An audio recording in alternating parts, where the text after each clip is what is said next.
বিশ্বের অন্যতম জনপ্রিয় ফ্র্যাঞ্চাইজি লিগ আইপিএলের নতুন অধ্যায় শুরু করতে যাচ্ছেন মোস্তাফিজুর রহমান। নিলামে রেকর্ড 9 কোটি 20 লাখ রুপি, বাংলাদেশি মুদ্রায় প্রায় 12 কোটি 37 লাখ টাকা দামে তাকে দলে নিয়েছে কলকাতা নাইট রাইডার্স কেকেআর। এর মাধ্যমে সাকিব আল হাসান, মাশরাফি বিন মুর্তজা ও লিটন দাসের পর কেকেআরের জার্সি গায়ে জড়াতে যাচ্ছেন এই কাটার মাস্টার। একই সঙ্গে আইপিএলের ইতিহাসে বাংলাদেশি ক্রিকেটারদের মধ্যে সর্বোচ্চ দামে দল পাওয়ার কৃতিও করেছেন তিনি। তবে শুরু থেকে প্রশ্ন ছিল, পুরো মৌসুমে কি আইপিএলে খেলতে পারবেন মোস্তাফিজ? এই বিষয়ে পরিষ্কার বার্তা দিয়েছে বাংলাদেশ ক্রিকেট বোর্ড বিসিবি।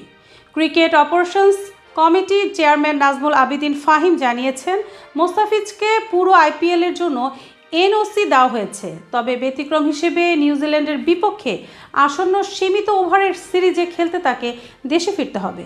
আগামী এপ্রিলে নিউজিল্যান্ডের বিপক্ষে বাংলাদেশের 3টি ওয়ানডে ও 3টি টি-20 ম্যাচ খেলার কথা রয়েছে।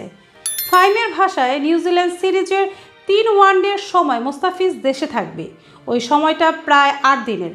সূত্র জানায়, আইপিএল 2026 আসর শুরু হতে পারে 26শে মার্চ, আর ফাইনাল অনুষ্ঠিত হওয়ার সম্ভাব্য তারিখ 31শে মে।